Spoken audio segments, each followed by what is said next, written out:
cette première maintenant, l'extradition vers la CPI, la Cour pénale internationale, d'un ancien chef de milice centrafricain.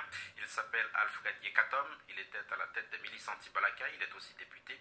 L'homme est accusé d'assassinat civil, de viol, de racket, des faits qui remonteraient à la période extrêmement violente et troublée de 2012. Léo Péchard nous en dit plus. Il était surnommé Rambo, du nom du célèbre personnage de cinéma. Alfred Yekatom va comparaître devant la Cour pénale internationale après son extradition dans le plus grand secret depuis la Centrafrique. Les charges ne sont pas encore connues, mais il faisait l'objet d'un mandat d'arrêt pour crimes contre l'humanité et de guerre. Pour la Fédération internationale des droits de l'homme, ce transfert est une très bonne nouvelle. Donc la FIDH se félicite de ce transfèrement vers la Cour pénale internationale. C'est un message fort qui est adressé aux chefs de groupe armés à l'approche du dialogue politique avec l'Union africaine. Durant la guerre civile, Alfred Yekatom était le chef d'une milice qui combattait la Seleka, une coalition rebelle qui avait pris le pouvoir en mars 2013. Avec ses troupes, il aurait semé la terreur et ciblé la minorité musulmane, suspectée de complicité avec la Seleka. Après la guerre, il s'était reconverti dans l'entrepreneuriat et la politique, des activités qu'il ne reprendra pas de sitôt. Selon la Cour pénale internationale, son audience de comparution aura lieu dans un délai raisonnable. Oh, Mfumu Congo, créateur vivant dans les cieux. Oh, quelle tristesse. Encore un noir. Encore un fils africain. Arrêté, transféré à la CPI. Si la justice n'a pas deux poids et deux mesures, ça va, il n'y a pas de souci. Mais il a été arrêté seul. Il a été transféré seul. On ne verra jamais à ses côtés un vendeur d'armes, un livreur d'armes. On ne verra jamais à ses côtés un réflecteur. Jamais un oligarque, je ne sais pas, politique, commercial, businessman ou je ne sais comment, quel capitaliste, impérialiste et autres. On ne verra personne à ses côtés.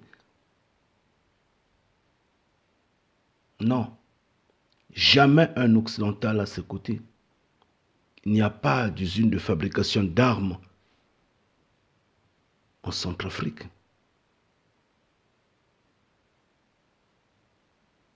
Et c'est comme ça que vous, chers frères et sœurs, croyez que nous allons devenir libres. C'est comme ça, vous, chers frères et sœurs, nous sommes en 2018, que vous pensez vraiment devenir libres, vous déraciner, vous libérer franchement des mains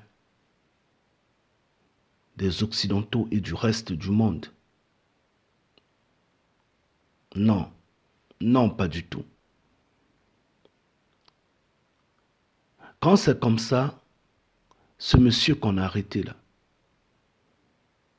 a dû rejeter le contrat signé avec le maître de maison. Oh oui, c'est sûr. Il s'est opposé, il ne respecte pas les clauses et finalement on le prend, on le jette. On le jette à la CPI, c'est tout.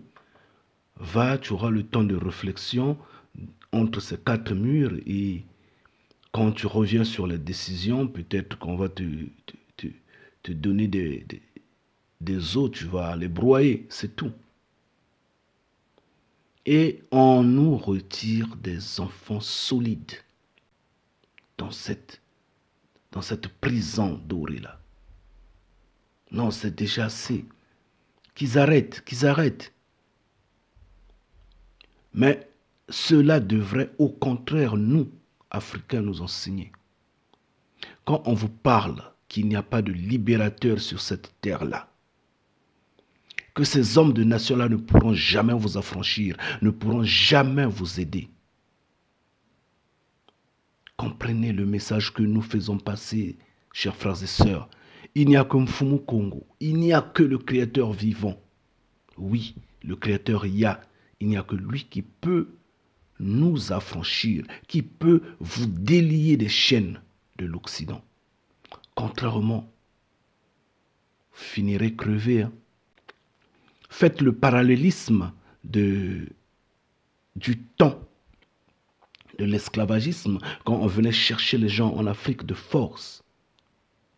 Pour les USA et l'Europe, et je ne sais pas d'autres directions, beaucoup de nos frères et sœurs mouraient dans des cales, dans des bateaux. Beaucoup de nos frères et sœurs tombaient dans l'eau, mouraient. C'est ce qui se passe maintenant également. Le continent est appauvri. Le continent est soi-disant endetté, surendetté. Le continent est à feu et à sang. Les vieux restent. Et à l'époque, on ne prenait que également des jeunes forts. Les vieillards restaient. Les fatigués restaient, les maladifs restaient. C'est ce qui se passe maintenant également en Afrique. Les valides sont en train de fuir, les cerveaux sont en train de s'évader, sont en train de libérer le continent. Ils sont en train de s'évader en allant où? Soi-disant en Occident pour une vie meilleure. Et nombreux sont en train de rester dans des déserts, en train de mourir, sont en train de mourir dans la Méditerranée. Mais à comparer à ceux également qui mouraient dans des cales, dans des bateaux et autres, c'est la même période. Et ici, on vient personnellement, volontiers, se jeter en prison. Mais nous avions été prévenus que nous allons repartir en captivité et cette fois-ci son preneur. Nous sommes là. On vous révèle ces effets, on vous les fait connaître pour que vous preniez conscience, pour que vous fassiez intervenir Mfumu Kongo, le Créateur Yah, le Créateur vivant en vous. Mais vous restez toujours aveugle et vous regardez toujours vers l'Occident. Vous écoutez toujours les théologiques, vos pasteurs, vos prêtres, vos guides religieux qui vous égarent. Restez égarés, vous serez surpris. Vous savez, vous allez chercher vos guides pour vous protéger. Ils ne seront pas là. Pour vous renseigner, ils ne seront pas là. Parce qu'ils ne disent pas la vérité. Parce que c'est des embrouilleurs. Parce qu'ils ne connaissent pas le Créateur vivant. Ils ne le connaissent pas. Et ils ne vont jamais le connaître. Cependant, vous serez coincés dans les cendres de l'Occident. Parce que ça va brûler, ça va se casser, ça sera fondu. Et vous le savez. Vous n'avez qu'à sentir le temps. Ça se sent. Le temps le dit. On dit bien, la nature elle-même ne vous éduque-t-elle pas? Ce que vous entendez, ce que vous voyez, ce que vous regardez ne vous fait pas comprendre que tout va se briser bientôt. Cependant, vous continuez à douter en ce que nous disons. Vos esprits se rebellent contre la nature, celle qui pourtant vous démontre ce que nous sommes en train de dire. Vous ignorez qu'aucune élévation ne vient de l'Occident, ni de l'Orient, ni du reste du monde. L'élévation ne vient que de Mfumu Kongo. Vous l'ignorez. Vous avez l'espoir en soi-disant la démocratie, en soi-disant la quatrième bête, en soi-disant ce système de choses. Bien, c'est peut-être votre ignorance qui vous condamne. Mais votre ignorance va vous condamner également. parce que vous allez vous fondre dans les cendres de la quatrième bête. Maintenant, le langage que nous, enfants de Mfumu Kongo, nous utilisons, est-ce que vous l'apprenez ailleurs? Cela ne vous fait pas réfléchir? Nous ne sommes pas uniques contre le reste, seuls contre tous. Nous ne nous le sommes pas. Chers frères et sœurs, je vous en prie, j'ai pensé que les lamentations de Jérémie nous disent tout. Nous sommes ce peuple-là. Oui, j'insiste et je le dis. Il faudra lire les lamentations de Jérémie. Ce n'est pas beaucoup. Commencez par 1, terminez à 5. Comprenez le message. Mais quand nous concentrons dans les lamentations de Jérémie, quand nous nous concentrons dans Lamentation 2, c'est comme si cela a été écrit pour nous, enfants de Mfumu Kongo. Nous crions, nous sommes seuls contre tous. Oui. Je suis seul contre tous. Je suis contre, en fait, vos pasteurs, vos prêtres, vos imams, vos je ne sais qui et qui, vos guides religieux et autres, réunis tous contre moi, contre nous, bénis de Mfumu Kongo, contre ce que je dis, contre ce que nous disons. Eux, ils vous promettent la prospérité, ils vous promettent le bien-être, ils vous promettent l'existence sur terre, comme quoi il n'y a pas de danger, il y aura la paix, il y aura la joie, il y a la tranquillité, il y a tout. Eux, ils vous guident à suivre la marche des oligarques, à suivre la marche de l'Occident, à suivre la marche de la démocratie et autres.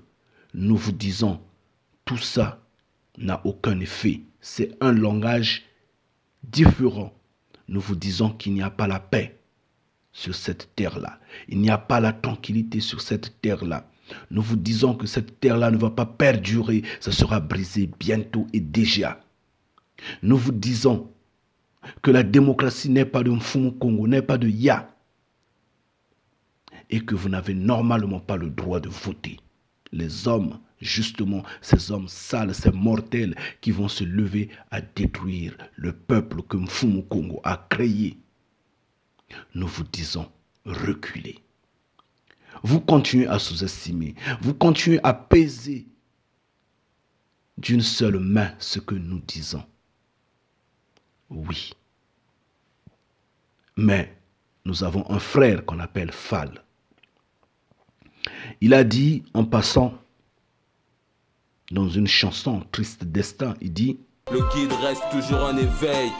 Des enfants têtus, rebelles, criminels, cruels, idolâtres, orgueilleux, prétentieux, fallacieux, aux actes démentiels, qui n'obéissent qu'aux étrangers et leur loi la pratique, la suivent à la lettre, ainsi que les traditions, les rituels de leurs ancêtres, ignorants en traîtres.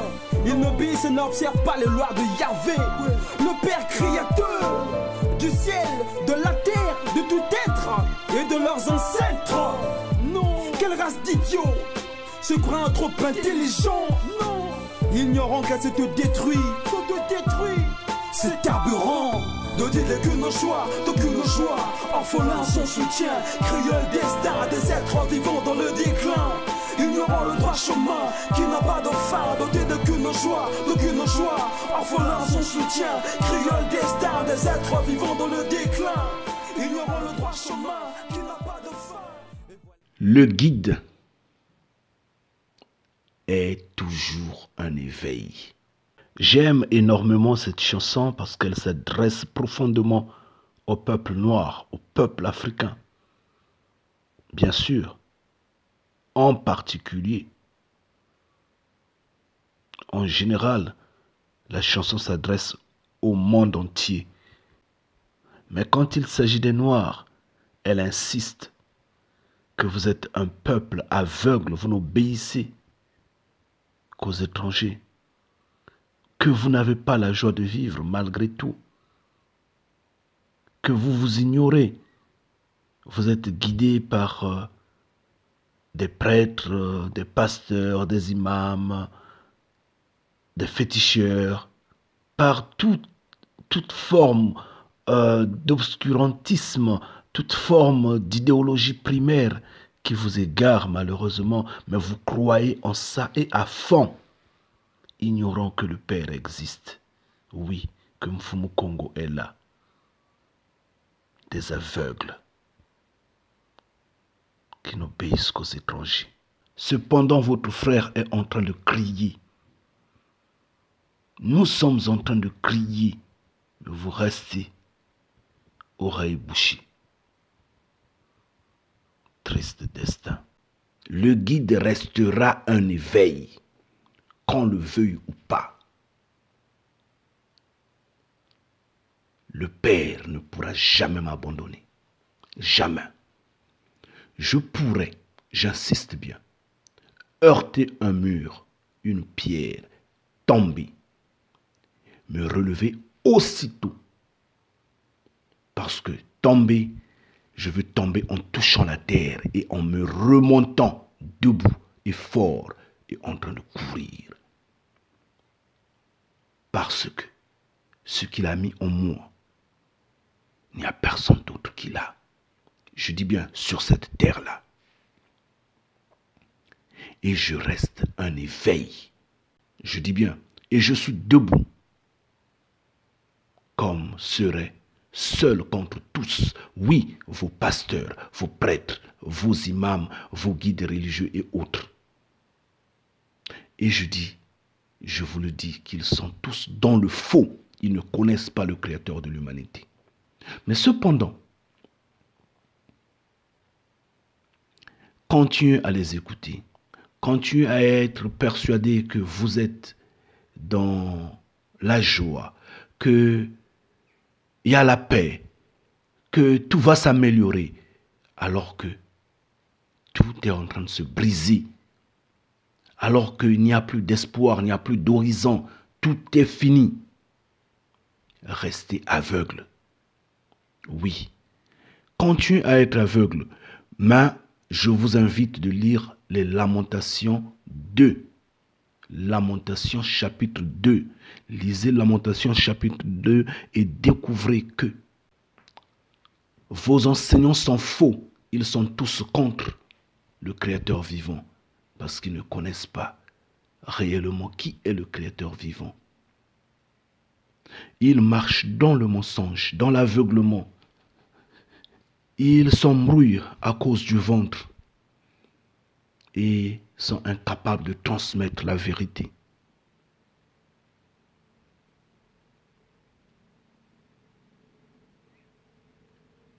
Nous restons blessés. Nous savons, nous, enfants de Mfumu Kongo, que ce peuple-là ne va plus se relever. Ce peuple-là dort tellement. Mais nous sommes en train de pleurer comme Jérémie pleurait. Si vraiment le Père pouvait entendre notre voix, s'il pouvait entendre nos pleurs, s'il pouvait secourir ses enfants. Mais sauf qu'au même moment que nous pleurons, le Père de même pleure, parce que son peuple n'a pas de connaissance. Nous sommes perdus. Nous vous avions parlé, nous vous parlons. Et que voulez-vous que nous vous apprenions d'étrange? Que voulez-vous que nous vous apprenions de nouveau? Vous êtes ce peuple-là. C'est vous qui viviez. Comme c'est vous qui vivez au-delà des fleuves d'Éthiopie. Depuis que le monde existe, l'Éthiopie a toujours existé en Afrique. Et Ésaïe 18 vous le confirme. Au-delà de la terre, des fleuves d'Éthiopie. C'est vous ce peuple-là. Et depuis toujours, dans la région de l'Afrique centrale, il n'y a eu que des Noirs. Et Ésaïe 18 insiste par la voix de Mfumu Kongo, par la voix de Yah, par la voix du Créateur vivant, que tous les messagers viennent de cette terre-là. Et vous, on vous trompe pendant la journée, pendant que vous êtes en train de regarder, pendant que vous êtes en train de manger, en train de crier, en train de danser, de sautiller. Aveuglement, on vous fait comprendre que le Messie a été blanc, cheveux longs, yeux bleus, je ne sais pas, verts. On vous a fait comprendre que les prophètes ont été des blancs et vous avalez ça aveuglement et vous croyez en ça, vous prosternez devant les statuettes et autres, alors que la Bible que vous tenez, la Bible que vous utilisez pour prier, soi-disant, cet esprit imaginaire qui n'existe pas, ce Dieu impuissant qui vous égare, qui vous apporte rien que le malheur et le malheur dans l'espoir que vous soyez sauvés, en vain malheureusement.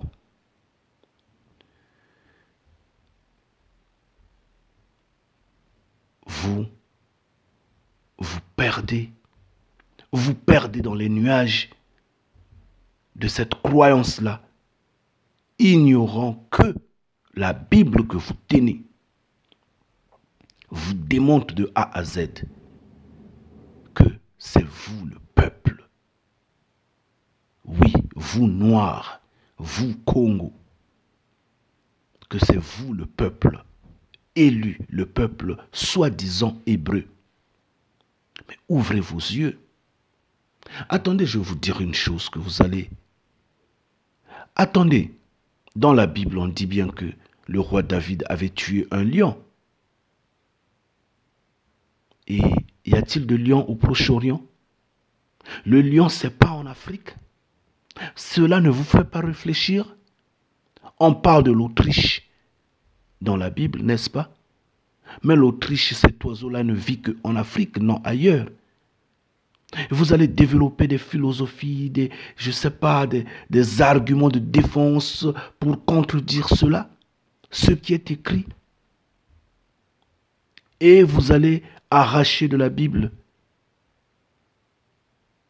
le chapitre d'Isaïe 18. On vous dit que c'est de là où il y a toujours des crépitements d'armes sur cette terre-là. Mais au Proche-Orient, les crépitements d'armes ont commencé quand? C'est pas à peine en 1900, je ne sais pas combien, 48 ou 50 comme ça, ou 67, que ça a commencé. Parce que la terre a été prise de force. Mais cependant, sur la terre de l'Afrique centrale, notamment du côté de la RDK, il y a toujours des crépitements d'armes. C'est sans cesse, depuis des siècles. On nous a coupé les pieds, on nous a coupé les mains, on nous a mis la chaîne au cou. On a brisé nos villages, nos familles, on les a divisés, tout et tout. C'est toujours là. Mais vous lisez, vous ne comprenez toujours pas. Nous sommes l'unique peuple au monde qui mange la terre. La terre, oui. Mais dans Psaume 102, du verset 8 à 10, le roi David insiste qu'il est en train de manger la terre comme étant un pain. Il n'a plus de pain, la famine est là. Il est obligé de manger la terre. Et vous n'avez jamais entendu parler que le peuple se nourrit uniquement de la terre en Haïti, par exemple? Vous ne voyez pas les femmes africaines, les femmes noires, tout comme les hommes, manger la terre? Si un autre peuple peut copier cela, peut s'habituer à ce que nous faisons, bon, d'accord. Mais originellement, c'est nous qui le faisons. Non, s'il vous plaît, chers frères et sœurs, je ne sais comment je vais vous parler. je suis en train d'aller vers la fin de ce que nous sommes en train de dire, parce que bientôt, ce sera effacé. Bientôt. Repentez-vous, nous insistons. Repentez-vous. Le Deutéronome 28 dit tout sur ce que vous êtes. Prenez conscience. Pourquoi vous êtes si têtu? Pourquoi? Quand allez vous réveiller, s'il vous plaît, chers frères et sœurs? Quand allez-vous prendre conscience que oui, vous aviez été mandaté, vous aviez été béni du Créateur vivant, que vous devrez repartir dans sa maison parce que vous aviez échoué. Vos ancêtres ont été tellement rebelles qu'ils ont pris du chemin des nations.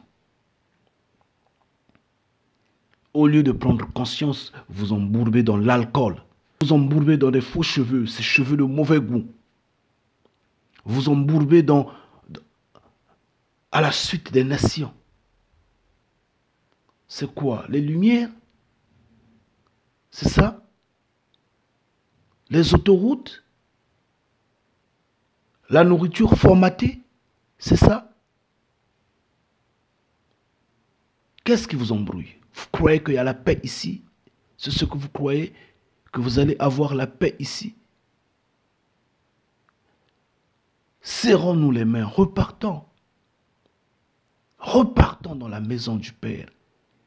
Et le retour dans la maison du Père commence par le retour chez nous, sur la terre africaine. Un retour sur le naturel que nous avions chassé et qui doit forcément revenir au galop.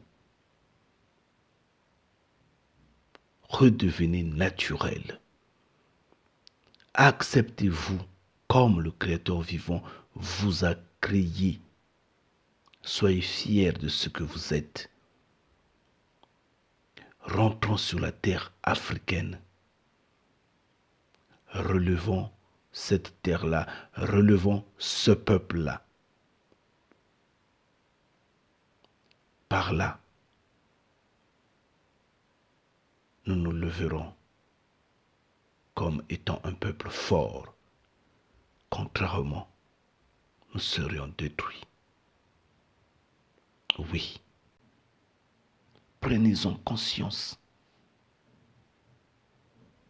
Contrairement, si vous ne vous repentez pas, si la grande majorité de ce peuple-là ne se repent pas,